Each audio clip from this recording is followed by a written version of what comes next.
भगवत गीता के ये 30 उपदेश आपको अपनी ज़िंदगी में हर जगह पर बहुत काम आएंगे। ज़िंदगी की हर मुश्किल में आपको राह दिखाएंगे। ये दिव्य उपदेश, ये बातें जानना समझना आपके लिए बहुत ज़रूरी है। इसीलिए इन 30 उपदेशों को आप आखिर तक ज़रूर सुने। गीता का सबसे पहला उपदेश यह है कि आपके सारे दुखों का कारण किसी को अपना मानना है। आप कभी गौर करना, आपकी ज़िंदगी के सारे दुख, सारी तकलीफ़ें, सारी चिंताएं वहीं से आती हैं जहां आपका अपनापन होता है कि ये मेरा है, ये मेरा अपना है। वहीं से आपकी ज़िंदगी में दुख आना शुरू हो जाते हैं। एक व्यक्ति के पास एक बहुत बड़ा महल था। उसने ज़िंदगी भर की सारी संपत्ति लगाकर उस महल को बनाया था। आसपास के शहरों के कई लोग उसके महल को देखने आते थे।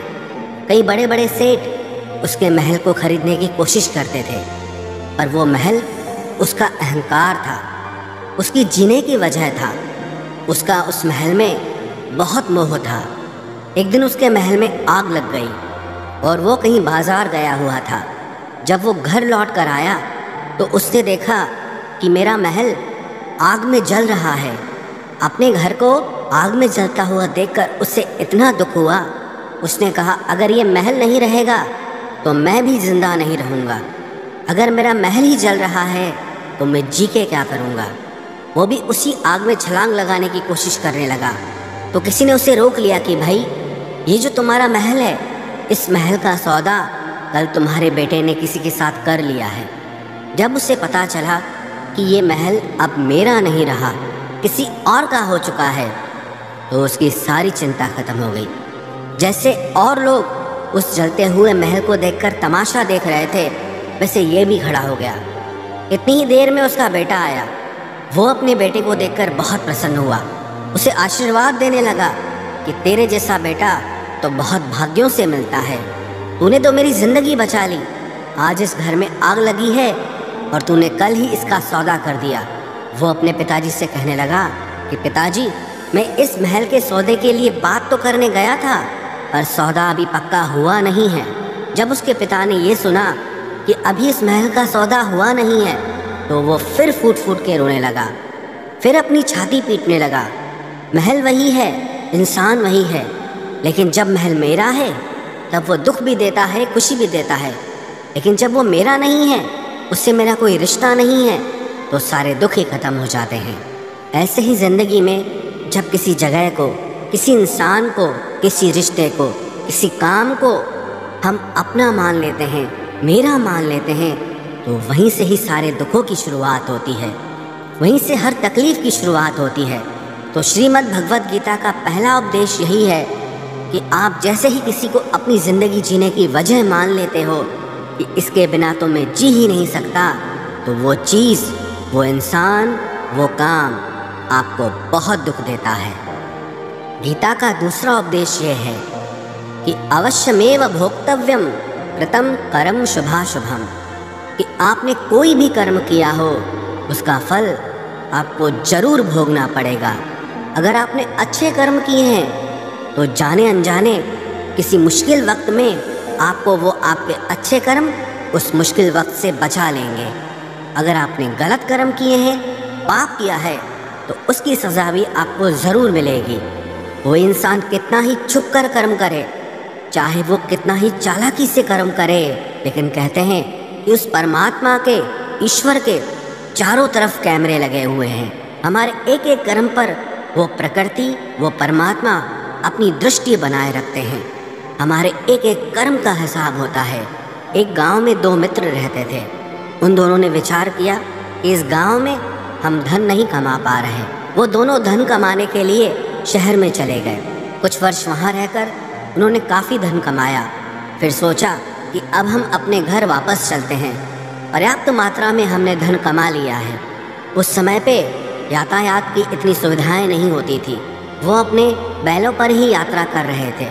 चलते चलते मार्ग में रात हो गई, तो उन्होंने विचार किया, आज रात हम यहीं विश्राम करते हैं। एक मित्र ने कहा कि मैं यहाँ पर रहकर धन की रक्षा करता हूँ, तुम बाजार जाकर भोजन की व्यवस्था कर लो। जब वो मित्र बाजार गया तो उसके मन में पाप आ गया। उसने कहा, इतना पैसा हमने कमाया है, अगर मैं इसको यहीं जंगल में मार दूं तो सारा पैसा मेरा हो जाएगा, नहीं तो मुझे इसका आधा धन इसको देना पड़ेगा। मन में ये खोट आने पर उसने अपने मित्र के खाने में जहर मिला दिया, और जब वो खाना लेकर के अपने मित्र के पास गया, उसका मित्र वो जहर वाला खाना खाकर वहीं पर उसकी मृत्यु हो गई। वो व्यक्ति सारा धन लेकर के अपने घर वापस आ गया। फिर उसके घर में एक पुत्र ने जन्म लिया। जब उसका बेटा पैदा हुआ तो वो बहुत बीमार रहता था। उसने अपने जीवन में जो कुछ भी धन कमाया था, उसका वो सारा धन अपने बेटे के इलाज में ही ख़त्म हो गया। बेटा बड़ा होता गया और उसका धन नष्ट होता गया। जब उसका बेटा थोड़ा बड़ा हो गया तो उसके पिता ने पूछा कि बेटा, तू इतना बीमार क्यों रहता है, तू ठीक क्यों नहीं होता? मैंने अपनी ज़िंदगी का सब कुछ तुझ पे लगा दिया, पर फिर भी तेरी तबीयत ठीक नहीं रहती।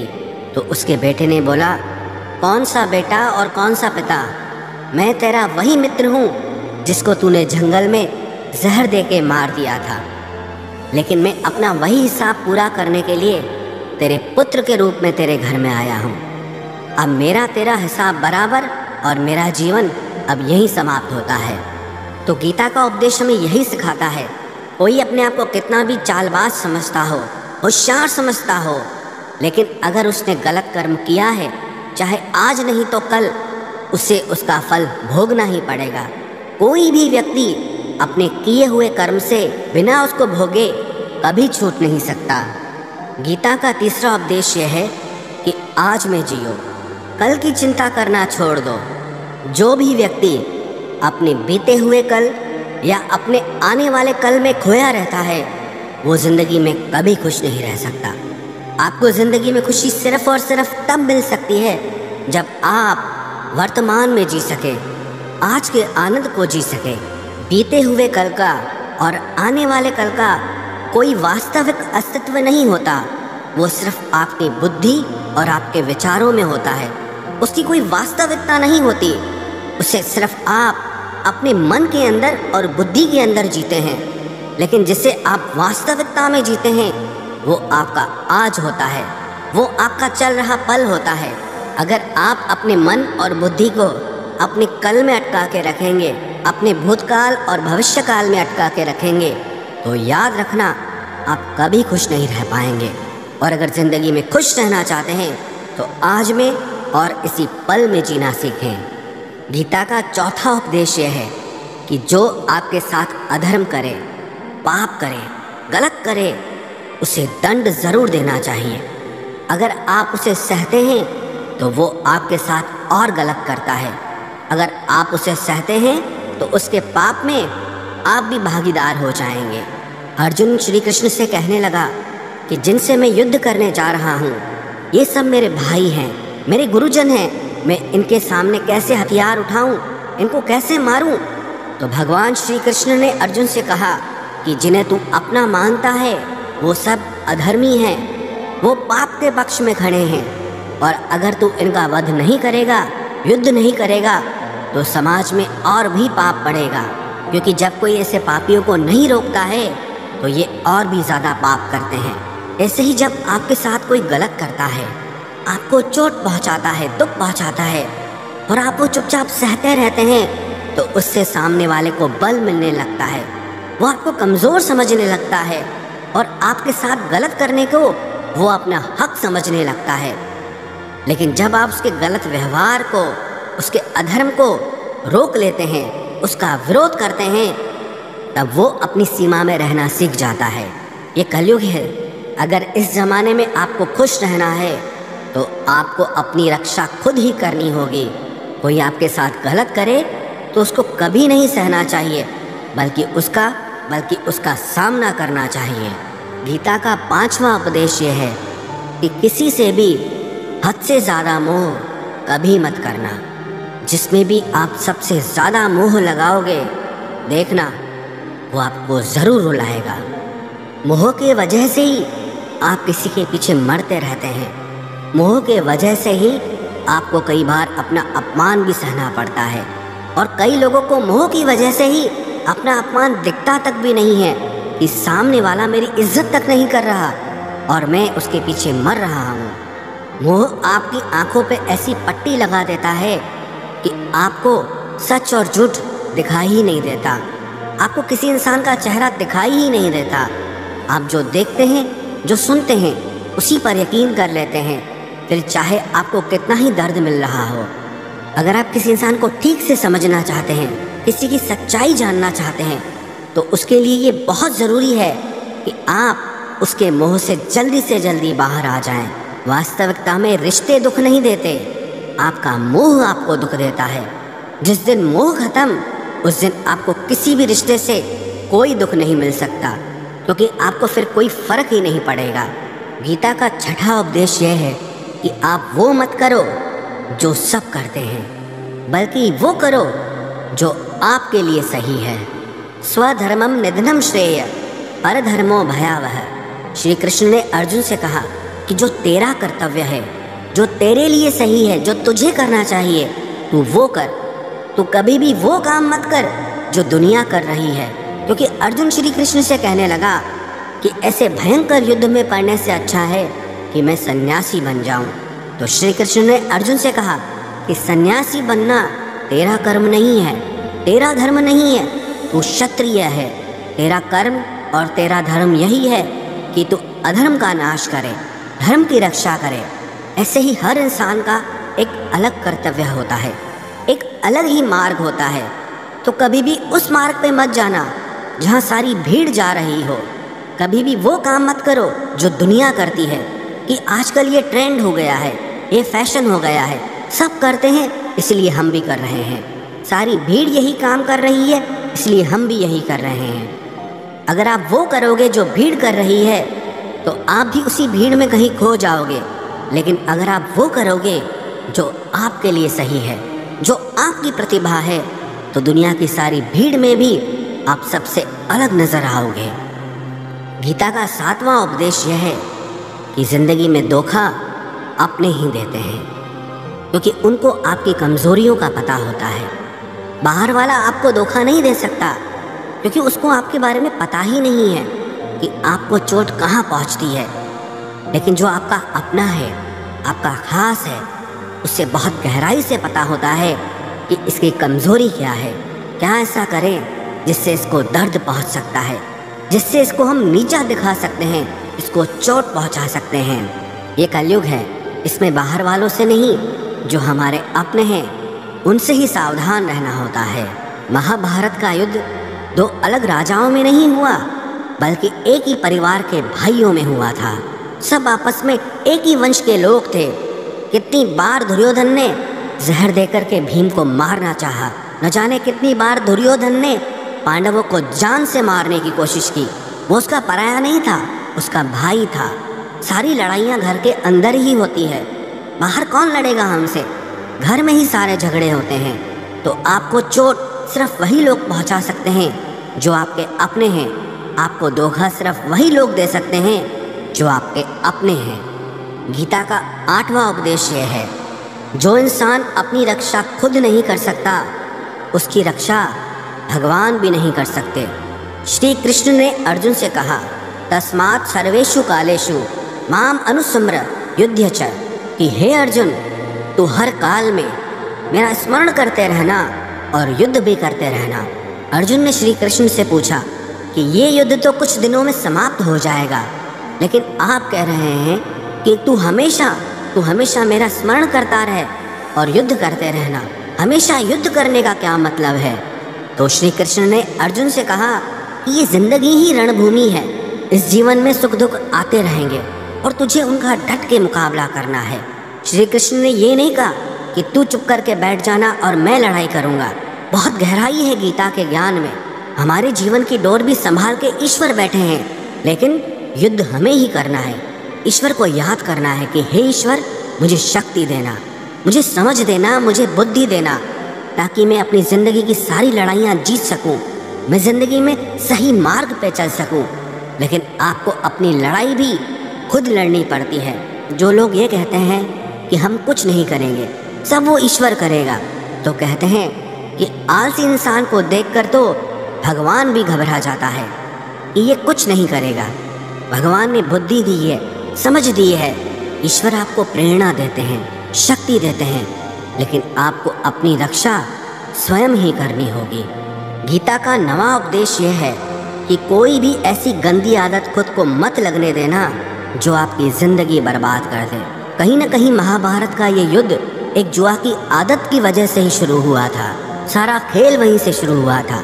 एक ऐसी जुआ की लत जहां युधिष्ठिर ने अपने भाइयों को दांव पर लगा दिया, अपनी पत्नी को दांव पर लगा दिया। ऐसा जीतने का नशा कि अपना सब कुछ गंवा दिया।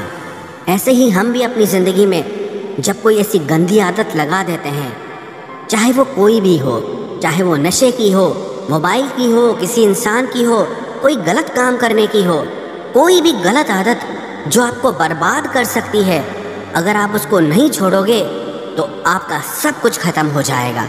इससे पहले कि आपकी आदत आपको ख़त्म करे, आप अपनी गलत आदतों को ख़त्म कर दीजिए। गीता का 10वां उपदेश यह है कि आलसी इंसान कभी कुछ हासिल नहीं कर सकता। अधिकतर लोग सिर्फ योजनाएं बनाते रहते हैं कि मुझे बड़ा घर चाहिए, मुझे बड़ी गाड़ी चाहिए, मैं दुनिया घूमना चाहता हूँ। क्या क्या चाहिए ये हर कोई सोच लेता है, लेकिन उस पर मेहनत करना वो बहुत कम लोग करते हैं। क्योंकि चाहना बहुत आसान है, लेकिन उसके लिए कर्म करना वो बहुत मुश्किल है। एक अच्छा फिट शरीर हर कोई चाहता है, लेकिन उसके लिए व्यायाम करना, एक्सरसाइज करना वो आपको ही करना होगा। जो इंसान आलसी बन के बैठ जाता है, ना उसे अच्छा शरीर मिलता है और ना ही अच्छा जीवन मिलता है। तो ज़िंदगी में अगर कुछ पाना चाहते हो ना, आलस्य को अपनी ज़िंदगी से ज़रूर दूर कर देना। आलस के चलते आपको कुछ मिलने वाला तो नहीं, लेकिन जो आपके पास है आप वो भी गंवा दोगे। गीता का 11वां उपदेश यह है कि ज़िंदगी में अगर खुशी चाहते हो तो मन की गुलामी का त्याग कर दो। कई लोग कहते हैं कि हम करना तो बहुत कुछ चाहते हैं, लेकिन कुछ कर नहीं पाते। पता भी सब कुछ है कि क्या करने से हमारी ज़िंदगी बेहतर हो सकती है, क्या चीज़ है जो हमको नुकसान पहुंचा रही है, लेकिन फिर भी कुछ कर नहीं पाते। समझते सब कुछ हैं, लेकिन समझ कर भी, चाह कर भी कुछ कर नहीं पाते। वो इसीलिए होता है क्योंकि आप अपने मन के गुलाम बन चुके हो। अरे लोग तो अपनी जीभ का स्वाद तक नहीं छोड़ पाते, फिर कहते हैं कि हम पतले नहीं हो पाते हैं, फिट नहीं हो पाते हैं, सक्सेस नहीं मिल रही है।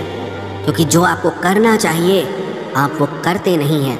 आपका मन सब कुछ समझ कर भी आपको वो करने नहीं देता। इसलिए ज़िंदगी में अगर आगे बढ़ना है, मन से चलना छोड़ दो। जो आपके लिए सही है वो आपको करना ही पड़ेगा। गीता का 12वां उपदेश यह है कि जो आपका है वो आपको मिलकर ही रहेगा, और जो आपको नहीं मिला है उसके लिए रोना छोड़ दो। आप जिसके लिए जितना रोओगे वो चीज़ आपसे उतना दूर जाएगी, और जो चीज़ सच में आपकी है वो कहीं ना कहीं से आपके पास ज़रूर पहुंच जाएगी। इसलिए जो आपको ज़िंदगी में हासिल नहीं हो रहा या हासिल नहीं हुआ, उसका पछतावा करना, उसके लिए रोना आप बिल्कुल बंद कर दो। गीता का 13वां उपदेश ये है कि आप संसार से जितना प्रेम लगाओगे उतना ही जीवन में दुख और पीड़ा का अनुभव करोगे।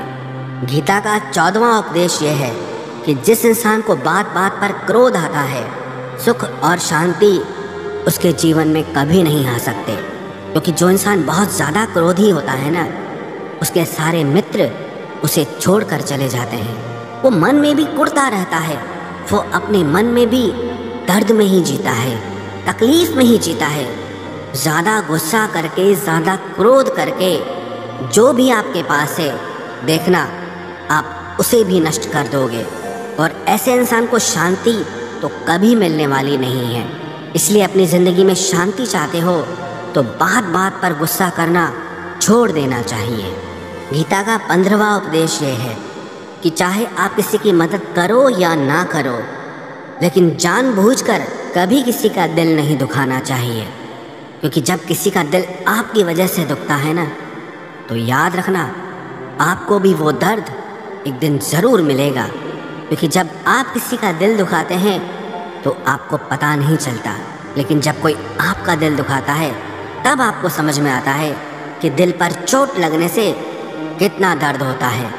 इसलिए चाहे आप किसी की मदद करो या ना करो, लेकिन किसी का दिल कभी नहीं दुखाना चाहिए।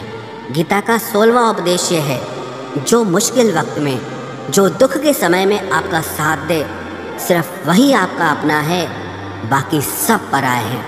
अपनेपन का नाटक करने वाले बहुत लोग होते हैं, बड़ी बड़ी बातें करने वाले बहुत लोग होते हैं कि हम आपसे बहुत प्रेम करते हैं। कोई भी दुख हो, कोई भी तकलीफ हो, हमें याद करना। लोग दुख उठाने की बात करते हैं, लोग आने जाने की बात करते हैं, हाथ मिलाना तो ठीक से नहीं जानते और दिल मिलाने की बात करते हैं। जब सच में आपकी ज़िंदगी में तकलीफ़ आएगी ना, तब आपको समझ में आ जाएगा कि आपका साथ देने के लिए कौन खड़ा है। क्योंकि उस समय पे सारे लोग भाग जाते हैं, क्योंकि लोगों को पता होता है कि ये व्यक्ति हमारे पास आया तो हमसे मदद ही मांगेगा, हमको कुछ दे नहीं पाएगा।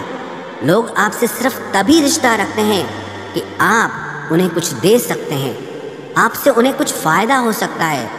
लेकिन जब लोगों को ये पता चल जाता है, समझ में आ जाता है कि उनको आपसे कोई फ़ायदा नहीं होने वाला, बल्कि उनको आपकी मदद करनी पड़ेगी, तो वो आपको दूर से ही देख के भाग जाते हैं।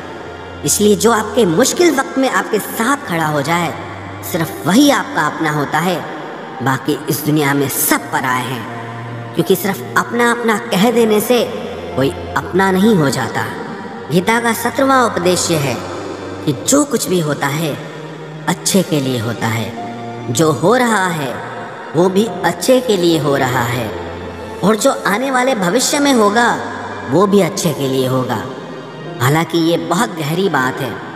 कुछ चीज़ें ज़िंदगी में ऐसी होती हैं जो हमें लगता है कि मेरे साथ ही ऐसा क्यों हुआ, मेरे साथ ही होना था ये सब। लेकिन जब वो वक्त गुजर जाता है, एक दिन हमको समझ आता है कि अगर हमारे साथ ये सब नहीं होता तो आज हम इस मुकाम पर नहीं होते। अगर मेरे साथ ये सब नहीं होता तो शायद हमारी ज़िंदगी और भी बर्बाद हो सकती थी। इसलिए अगर हमको ये समझ में आ जाए कि ज़िंदगी में जो कुछ भी हो रहा है वो सब अच्छे के लिए हो रहा है, तो हम जीवन में हमेशा खुश रहेंगे। गीता का 18वां उपदेश यह है कि हर काम को समझदारी से करना ही योग होता है। योगः कर्मसु कौशलम। कई लोग काम तो करते हैं लेकिन उन्हें हासिल कुछ नहीं होता। बहुत लोग कहते हैं कि हम बहुत मेहनत करते हैं, तब भी ज़िंदगी में सफलता हासिल नहीं हो रही। बहुत कुछ करने से, बहुत मेहनत करने से आपको सफलता नहीं मिलेगी, लेकिन सही तरीके से, समझ के साथ काम करने से आपको ज़िंदगी में सफलता ज़रूर मिलेगी। गीता का 19वां उपदेश यह है कि कभी भी किसी भी चीज़ की अति नहीं करनी चाहिए। कोई भी चीज़ हद से ज़्यादा मत करना। किसी से प्रेम भी हद से ज़्यादा मत करना। किसी से नफ़रत भी हद से ज़्यादा मत करना। हद से ज़्यादा मीठा भी खराब, हद से ज़्यादा कड़वा भी खराब। हद से ज़्यादा आराम भी आपको बीमार कर देगा, हद से ज़्यादा खाना भी आपको बीमार कर देगा। हद से ज़्यादा भूखा रहना भी आपको नुकसान पहुंचाएगा, और हद से ज़्यादा जागना भी आपको बहुत नुकसान पहुंचाएगा। तो जीवन को संतुलन के साथ जीना चाहिए। जैसे ही आप संतुलन खो देते हैं, वैसे ही आपके जीवन में दुर्घटना हो जाती है। गीता का 20वां उपदेश यह है कि जिसे आप सबसे ज़्यादा महत्व दोगे, वो आपको कभी महत्व नहीं देगा। आपने कभी गौर किया कि आपका अपमान कौन लोग करते हैं? आपका अपमान सिर्फ वही लोग करते हैं जिसे आप सबसे ज़्यादा महत्व देते हैं। दूसरों की इज्जत करना अच्छी बात है, पर दूसरों की अगर बहुत ज़्यादा इज्जत करोगे तो उनकी नज़र में आपकी ही इज्जत खत्म हो जाती है। इसीलिए किसी को भी कभी भी अपना सब कुछ नहीं बनाना चाहिए कि तुम ही मेरे सब कुछ हो। जैसे ही आप किसी को सब कुछ बना लेते हैं अपना, तो आप उसके लिए कुछ भी नहीं रह जाते। इसलिए लोगों को इज्जत उतनी ही देनी चाहिए जितना वो हजम कर सकें। हद से ज़्यादा इज्जत देना आपकी ही बेइज्जती करवा सकता है। गीता का 22वां उपदेश यह है कि किसी पर भी आंख बंद करके भरोसा मत करना। जैसे महाभारत की कथा में दुर्योधन ने कितनी बार षड्यंत्र करके पांडवों को मारने की कोशिश की, आग में जलाने की कोशिश की, और वो धर्म पे चलने वाले लोग बार बार उसकी बातों में आ जाते थे। ये बात और है कि ईश्वर उनकी रक्षा कर रहे थे, पर जिसे वो अपना भाई समझ रहे थे, जिसे वो अपना सगा समझ रहे थे, जिस पे वो भरोसा कर रहे थे, वही उनकी मृत्यु करवाना चाहता था। इसीलिए भरोसा करते समय अपनी आंखें जरूर खुली रखना। गीता का 23वां उपदेश है, जिसके साथ सत्य और ईश्वर की शक्ति है, चाहे सारी दुनिया उसके खिलाफ हो जाए, लेकिन अंत में जीत उसी की होती है। श्रीमद् भगवत गीता में 18 अध्याय हैं, 700 श्लोक हैं। गीता का आखिरी श्लोक है, यत्र योगेश्वरः कृष्णो यत्र पार्थो धनुर्धरः तत्र श्रीर विजयोर्भूतिर् ध्रुवानी तिर्मतिर्मम। धृतराष्ट्र बार बार संजय से पूछता था कि बताओ, युद्ध में कौन जीत रहा है, कौन हार रहा है, क्योंकि उसे विश्वास था कि महापराक्रमी भीष्म पितामह मेरे पक्ष में हैं, गुरु द्रोणाचार्य वो मेरे पक्ष में हैं, कर्ण मेरे पक्ष में हैं, तो हमें कौन हरा सकता है। लेकिन संजय ने धृतराष्ट्र से कहा कि जहाँ पर ईश्वर है, जहाँ पर सत्य है, हमेशा वही जीतता है। चाहे आपके पास कितनी भी शक्ति क्यों न हो, लेकिन सत्य और ईश्वर जिसके साथ खड़े हो जाएं, उसे दुनिया में कोई भी नहीं हरा सकता। गीता का 24वां उपदेश है कि जीवन में लड़ाई झगड़े से बचना चाहिए, लेकिन जब बात आपके चरित्र, सम्मान और अधिकार की हो तो लड़ना भी चाहिए। अर्जुन भी महाभारत का युद्ध करना नहीं चाहता था, क्योंकि सामने उसके अपने खड़े थे, लेकिन श्री कृष्ण ने उसे उपदेश दिया कि यहाँ पर बात लड़ाई की नहीं है, तेरे सम्मान की है, तेरे चरित्र की है, तेरे अधिकार की है। जो द्रौपदी के साथ कौरवों ने भरी सभा में अपमान किया, उसे नग्न करने की कोशिश की, इतना बड़ा अधर्म किया, वो तुम्हें कभी नहीं सहना चाहिए। इसलिए बात जब आपके चरित्र पे आ जाए, आपके सम्मान पे आ जाए, तो चाहे वो अपना ही क्यों ना हो, आपको उसके साथ जरूर लड़ना चाहिए। गीता का 25वां उपदेश है, चाहे कितना भी बुरा वक्त आ जाए, लेकिन जो इंसान जिंदगी में हिम्मत नहीं हारता, वो सब कुछ हासिल कर सकता है। जब पांडव लोग जुए में सब कुछ हार गए, उनको 12 साल के लिए वनवास मिला और 1 साल के लिए अज्ञातवास मिला। वो भिक्षा करके अपनी जिंदगी को पालते थे, जंगलों में भटकते रहते थे, भयानक जानवरों के बीच, लेकिन इतना मुश्किल वक्त झेलने के बाद भी आखिरी में विजय उन्हीं की हुई, क्योंकि उन्होंने अपने अंदर में कभी हिम्मत नहीं खोई थी। ऐसे ही आपकी ज़िंदगी में कितना ही मुश्किल वक्त क्यों ना आ जाए, लेकिन आपके अंदर अगर हिम्मत है तो जीत आपकी ही होगी। गीता का 26वां उपदेश यह है कि जो किसी और का है उस पर कभी अधिकार मत जमाना, कभी कब्जा मत जमाना। जब शकुनी ने षड्यंत्र करके पांडवों को हस्तिनापुर से अलग करवा दिया, एक खांडव प्रस्थ का राज्य दे दिया, जहाँ की भूमि भी बंजर थी, जहाँ कुछ नहीं हो सकता था, लेकिन पांडवों ने उस शहर को इतना सुंदर बनाया, इतना वैभवशाली बनाया कि हस्तिनापुर भी उसके आगे फीका लगने लगा। और उनके उस वैभव को देख के, सुख को देख के दुर्योधन अंदर ही अंदर जलता था। उसने कई बेईमानियां करके, षड्यंत्र करके उनका वो खांडव प्रस्थ भी उनसे छीन लिया। जो चीज़ उसकी नहीं थी उस पर कब्जा किया। तो उसका आखिर में परिणाम यही हुआ कि जो चीज़ उसके पास थी वो भी उसके पास नहीं रही। इसलिए जो आपका नहीं है कभी उस पर अधिकार नहीं जमाना चाहिए। गीता का 27वां उपदेश यह है कि वही इंसान जिंदगी में सफल माना जाएगा जो अंदर से हमेशा खुश रहता है। बाहर से तो सब खुश दिखाई देते हैं, लेकिन अंदर से इंसान अशांति से भरा रहता है। बहुत पैसा कमा लिया, कामयाबी हासिल कर ली, लेकिन वो कामयाबी असली नहीं है। असली कामयाबी तब मानी जाएगी जब आपका मन खुश रहता हो। गीता का 28वां उपदेश यह है कि आप जैसा अन्न खाओगे वैसा ही आपका मन और आपकी बुद्धि होगी। आप वैसा ही कर्म करोगे, वैसा ही आचरण करोगे। सात्विक अन्न खाओगे तो आपका मन भी सात्विक होगा, सात्विक व्यवहार भी करोगे, सोच भी आपकी अच्छी होगी। तमोगुणी और रजोगुणी आहार करोगे तो आपकी बुद्धि भी वैसी होगी, आप काम भी वैसे करोगे।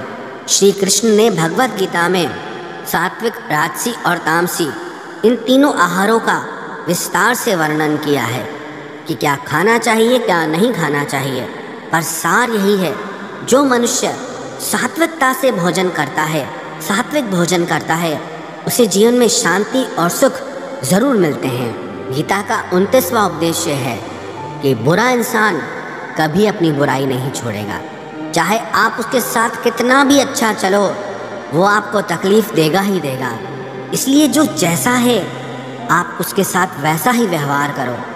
बुरे इंसान के साथ आप कितना भी अच्छा बन जाओ, वो कभी अच्छा नहीं बनने वाला। दुर्योधन जंगल में पांडवों को मारने के लिए गया था, लेकिन वहाँ पर भीलों ने दुर्योधन को पकड़ लिया। उसका मित्र कर्ण भी उसे छोड़कर भाग गया। वो भील दुर्योधन को मार देना चाहते थे, लेकिन युधिष्ठिर अपने भाई की रक्षा करने के लिए वहाँ पहुँच गया, उसके जीवन की रक्षा की। लेकिन उसके बाद भी वो हमेशा पांडवों का नुकसान ही करता रहा। इसलिए अगर कोई इंसान बुरा है, उसके साथ आप ज़्यादा अच्छा बनने की कोशिश मत करो। जो जैसा है आप उसके साथ वैसा ही व्यवहार करो। गीता का 30वां उपदेश है कि जो इंसान अपने कामों को समय से ख़त्म नहीं करता, समय की कदर नहीं करता, उसकी ज़िंदगी का सारा समय व्यर्थ में ही समाप्त हो जाता है। क्योंकि समय ही आपका जीवन है। अगर आप समय को व्यर्थ ही नष्ट करते रहेंगे, व्यर्थ के कामों में गंवा देंगे, तो आपको जीवन में कुछ भी हासिल नहीं होगा। अगर कुछ ज़िंदगी में पाना चाहते हो तो समय की कदर ज़रूर करना। जो भी व्यक्ति गीता के इन 30 उपदेशों को रोज़ सुनेगा, समझेगा, तो ज़िंदगी की कितनी भी मुश्किल से मुश्किल घड़ी क्यों ना आ जाए, उसे ऐसे मुश्किल समय में भी रास्ता ज़रूर मिल जाएगा।